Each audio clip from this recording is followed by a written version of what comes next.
If you know very much about the story of the Bible, you've probably heard that Jesus offers eternal life. Sounds nice, but what does Jesus mean by eternal life?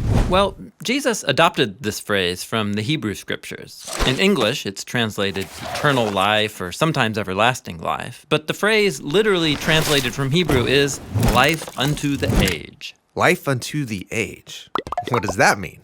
Yeah, it's a dense phrase, and to understand it, we need to first talk about what an age is in the Bible. Let's do it.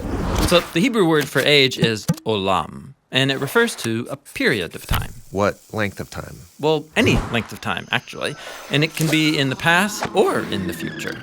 What matters is that it's a period of time with some common attribute that remains constant. So, for example, like the time of Abraham and his descendants all the way up to Moses. The common attribute is it's the time of Moses' ancestors. And so Moses can say, remember the days of the age, the years of past generations and elders. Okay.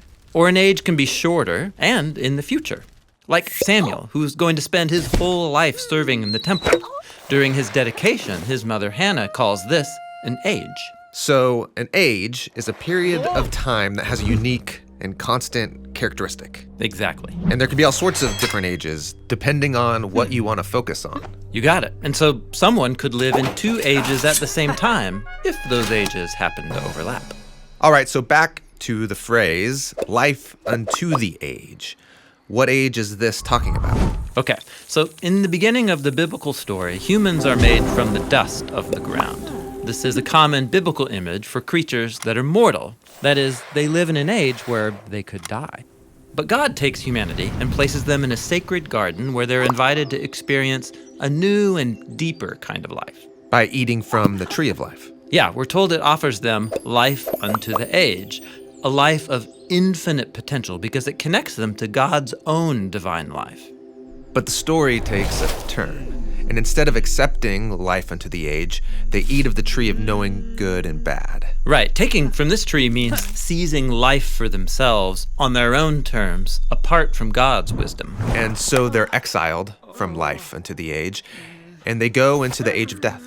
They mistreat each other, they do what's right in their own eyes. Things get really violent. Exactly. And so the whole rest of the story of the Bible can be thought of as a choice between two different ages. The age of life on our own terms that leads to death, or the age of God's own life.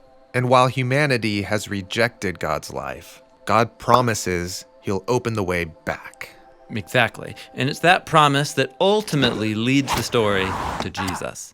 He's presented as God's own life become human, so that both ages overlap in him. He lives in the age of mortality and death and in the age of eternal life at the same time. And so he can offer people access to life unto the age. Right. It's like what Jesus says in the Gospel of John.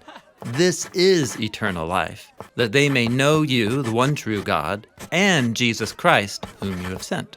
Yet, just like humanity rejected God's life in the garden, Jesus was rejected and put to death.